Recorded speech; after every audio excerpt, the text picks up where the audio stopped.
The ringing of the phone pierced the silence of my ranch home, ringing off the large walls I had just come in from tending the horse's dust, still on my jeans, waiting to hear from a neighbor or my brother. Instead, the cold, clipped tone said, "Mr. Carter," it asked. "Speaking," I answered after wiping my hands. "This is Attorney James Vaughn representing Mrs. Lorraine Baxter. She demands that you leave your property within 30 days. Her son Ethan needs it for his future household. You have no option. We're ready to initiate legal proceedings." My hold increased, almost dropping the receiver. "Excuse me," I said, thinking I'd lose. "You heard me," Vaughn snapped. "Mrs. Baxter's son is getting married soon. Your ranch is perfect. Vacate peacefully, or we'll evict you." I stood paralyzed, looking at my muddy boots, the words sinking in like a joke. "My land's not in an HOA," I said slowly. "I own it outright." Vaughn's tone did not waver. "Mrs. Baxter asserts the original deeds are being reviewed, granting her association rights. Formal notice will be forthcoming soon." The line went dead, leaving a buzzing dial tone. Then I saw her through the window, Lorraine Baxter, petite blonde, curls perfect in a neon green tracksuit, striding onto my pasture with a clipboard. Behind her, two suited men eyed my barn like it was already theirs. My pulse raced. Dropping the phone, I stormed out. "What the hell are you doing, Lorraine?" I yelled. She gave a sugary smile, like we were exchanging pie recipes, just taking a look for future renovations. "Luke," she said, "you'll be leaving soon. Gotta get ready for Ethan." I stormed across the yard as one suit. A skinny man took notes on my stables, my sturdy, built in 1870. "Halt," I warned. "You're trespassing." Lorraine laughed, nodding to a sign at my driveway's edge. "Future residence of Ethan James Baxter." My vision failed with anger. The shorter suit unrolled a blueprint on his car. Huda planned to bring my barn up for a sleek mansion. A pickup roared up and outstepped. Ethan, slick-haired, grinning, flashing an engagement ring box.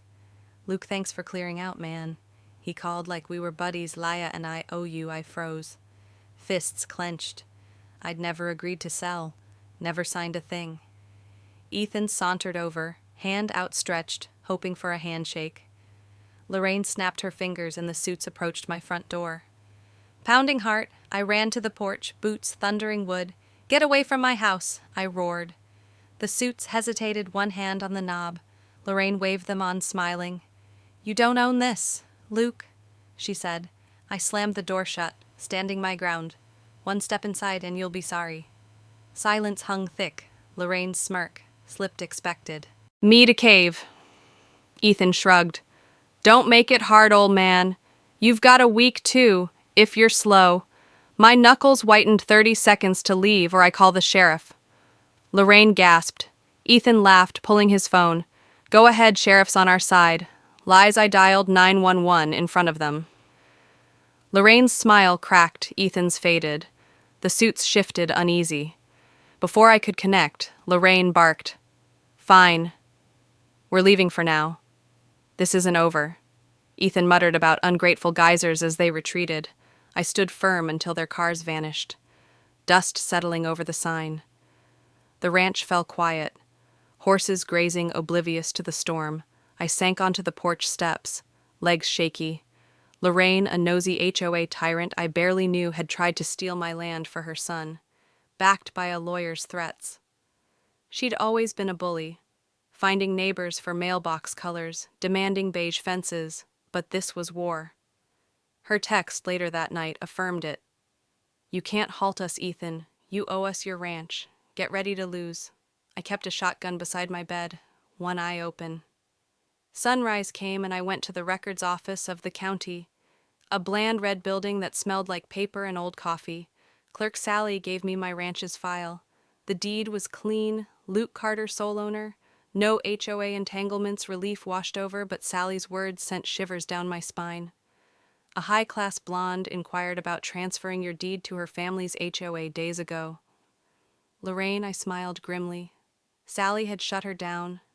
This ain't a dictatorship with copies in hand. I felt invincible until I got home. A moving truck filled my driveway. Ethan leaning against it. Lorraine waving a welcome home banner. Boxes, furniture. A crib spilled out.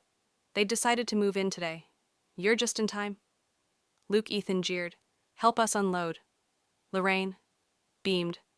Well, honor you with a barn platformer owner. Fury seethed, but I remained calm. You're trespassing, I said. Filming everything, banner truck Ethan's smirk. Every box is a crime. Lorraine laughed. Ethan called me pathetic, claiming I'd promised the land. I dialed the sheriff. 2 cruisers pulled up, lights flashing. Deputy Harris, a friend, watched my footage, face darkening.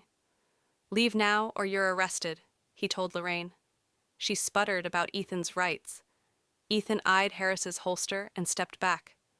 Movers scrambled dumping boxes. Lorraine hissed.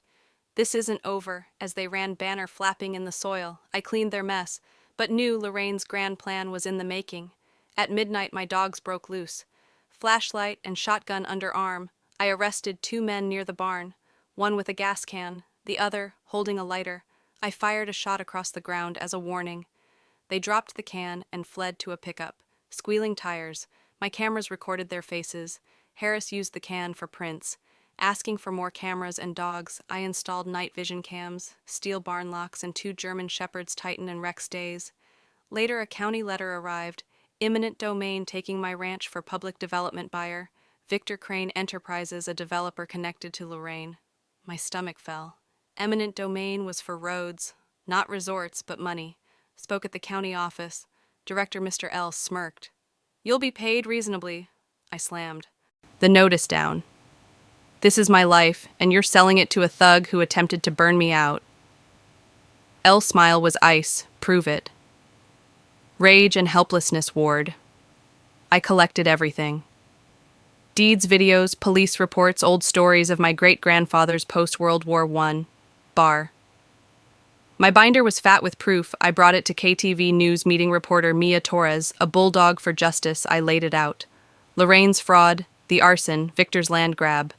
Mia's eyes lighted up. This is huge. Her report. Rancher battles, crooked developer became a hit with the public outrage swept through the county, demands, protests, signs which read, Save Carter Ranch. Town meetings broke into chaos. Officials retreated. Victor's spin on progress fell apart. His company lost millions worth of contracts. A week later, the county axed the eminent domain claim, issuing a public apology. Lorraine disappeared, suspected to have scurried off to cousins. Ethan trailed. One night, a pickup truck pulled up. An old man, Amos Reed, got out, shaking my hand. My pawn knew your great-grandpa, he told me. Proud you stood firm, he awarded me a bronze medal for valor. I choked up, whispering, thanks. Months later, a blue sedan parked by my gate. A woman stepped out, Leah Baxter, Ethan's ex-fiancée. I believed Daniel's lies, she said, ashamed. He told me you were dying, giving us the ranch. She handed me an envelopia $800,000 check from her father. Henry Voss, a timber tycoon, with a note. This land's yours. Luke, build or rest no strings. I used it to begin Stonefield Acres, a youth training center and veterans facility named after the stones my great-grandfather placed in our fences. People came to learn. Heal, rebuild. Deputy Harris smiled at opening, citing Victor's destruction and Lorraine's failed lawsuit against a mayor under autumn stars. I saw children ride horses, laughter ringing. The ranch was not only my night, was ours, a legacy of grit, proof no one could take what you died to protect.